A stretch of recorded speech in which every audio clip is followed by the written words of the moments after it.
जनवरी 2007 में गुरुजी ने बोला था कि शिव तू अब छोड़कर सारी नौकरी वोकरी मेरे पास आ जा। शिव अंकल कहते हैं मेरी बीवी है, बच्चे हैं, उनकी रिस्पॉन्सिबिलिटी है, मैं नौकरी कैसे छोड़ दूं। गुरुजी ने कहा उनका भी मैं कल्याण कर दूंगा, बस तू मेरे पास आ जा। पर वो कहते हैं मुझे लालच मार गया, मेरे प्रमोशंस ड्यू थे, मेरे इंक्रीमेंट्स ड्यू थे और मैंने नौकरी को इम्पोर्टेंस दी।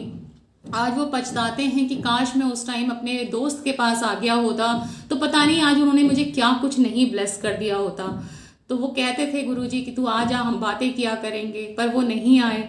तो वो बोलते हैं गुरुजी से कि मैं तो हर सैटरडे तुमसे मिलने आता ही हूँ ना, तो मैं आया करूंगा आपसे मिलने। तो जब वो बैसाखी थी 13 अप्रैल 2007 की, तो तब भी शिव अंकल गुरुजी से मिलने आए। बताते हैं इतनी भीड़, इतना रश था उस टाइम बैसाखी के दिन कि जो पार्किंग एरिया है बड़े मंदिर का वो भी संगत से भरा हुआ था। करीबन रात के 1:30 बज गए थे जब शिव अंकल ने गुरुजी से आज्ञा ली और हाथ जोड़े कि कल मुझे ड्यूटी पे जाना है, मुझे आज्ञा दे दो। तो तब गुरुजी कहते हैं शिव मुझे तेरे से बात करनी है, तू सैटरडे में आएगा ना। तो अंकल कहते हैं मैं तो हर शनिवार को आता हूँ। गुरुजी कहते हैं वादा कर तू मुझसे मिलने आएगा। वो कहते हैं वादा तो तोड़ने के लिए किया जाता है, मैं वादा नहीं करूंगा, मैं तो आता ही हूँ। गुरुजी कहते हैं नहीं शिव तुझे वादा करना पड़ेगा, तू आएगा ना मुझसे शनिवार को मिलने। तो कहते हैं मैं आऊंगा आऊंगा आऊंगा। और ये कहकर आज्ञा लेकर वो चल देते हैं।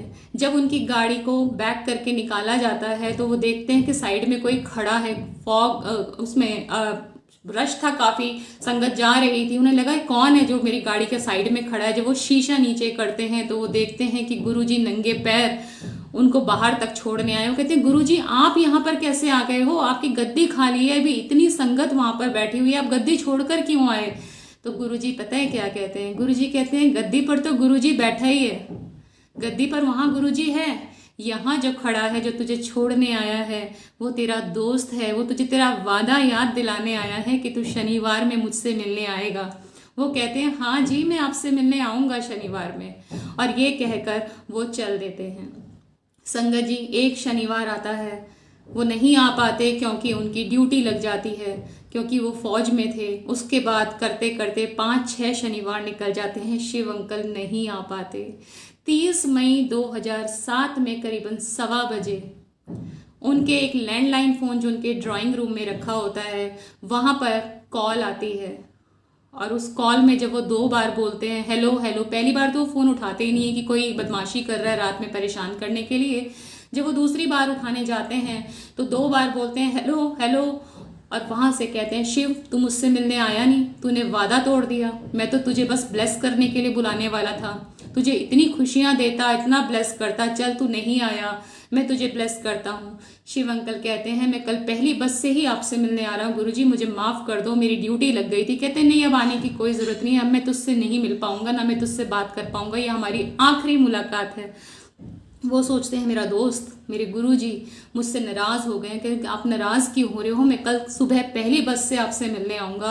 वो कहते हैं नहीं नहीं बस मुझे तुझे ब्लेस करना था, और एक बात हमेशा याद रखना कि तुझे संगत बहुत प्यार करेगी। वो कहते हैं मुझे कौन जानता है, मैं तो आपके सिवा किसी को भी नहीं जानता, किसी को पता भी नहीं है मैं आपका दोस्त हूँ, मुझे कौन संगत जाने। कहते बस तू ये बात याद रखना तुझे संगत बहुत प्यार करेगी। और वो दिन है और आज का दिन है, शिव अंकल को गुरुजी की सारी संगत बहुत प्यार करती है। जब 30 मई को जब वो फोन पर बात कर रहे थे 1:15 बजे, और जब बात खत्म हो जाती है वो खड़े होकर वहीं सोचते रहते हैं कि ये क्या कह गया, ये मुझसे क्यों नाराज हो गया मेरा दोस्त, और मैं कल सुबह की बस से उससे मिलने जाऊंगा। अंदर से आंटी की आवाज आती है, बोलते हैं फोन पर किससे बात कर रहे हो। वो कहते हैं अरे मेरा दोस्त नाराज हो गया, मैं उससे मिलने नहीं जा पाया, मैंने वादा तोड़ दिया। वो कहते हैं फोन पे बात कर कैसे रहे हो, फोन तो पिछले 1.5 महीने से खराब पड़ा हुआ है, इस पे तो डायल टोन भी नहीं आ रही है। और जब वो देखते हैं तो फोन के सारे तार डिस्कनेक्टेड थे, पोर्ट से सारे तार निकले हुए थे, और वाकई में ही उस फोन पर डायल टोन तक नहीं थी संगत जी। जब वो दोबारा उसे उठाते हैं हेलो हेलो करते हैं, उस पर डायल टोन नहीं थी। वो सोच में पड़ जाते हैं कि इस फोन पर गुरुजी ने उनसे बात कैसे कर ली। अब शिव अंकल ने तो गुरुजी का महादेव का रूप देखा था, तो उनके लिए तो कुछ भी असंभव नहीं था। तो वो मन ही मन सोचते हैं दोस्त तू तो महाशिव है, गुरुजी मेरे महादेव हैं, तो तुम्हारे लिए तो कुछ भी असंभव नहीं है, मैं कल सुबह की बस से ही जाऊंगा। ये कह कह के उनकी आंखें लग गई। सुबह के अर्ली मॉर्निंग 5 बजे थे जब उनके पास उनके किसी जान पहचान मित्र का फ़ोन आता है और बोलते हैं कि गुरुजी इज़ नो मोर, गुरुजी ने चोला छोड़ दिया है। तो संगत जी 31 मई चोला छोड़ने से पहले गुरुजी ने अपने दोस्त से बात करी और इस जरिए बात करी, उस फोन पर बात करी जो फोन पिछले 1.5 महीने से काम ही नहीं कर रहा था। इतना प्यार करते हैं गुरुजी अपनी संगत से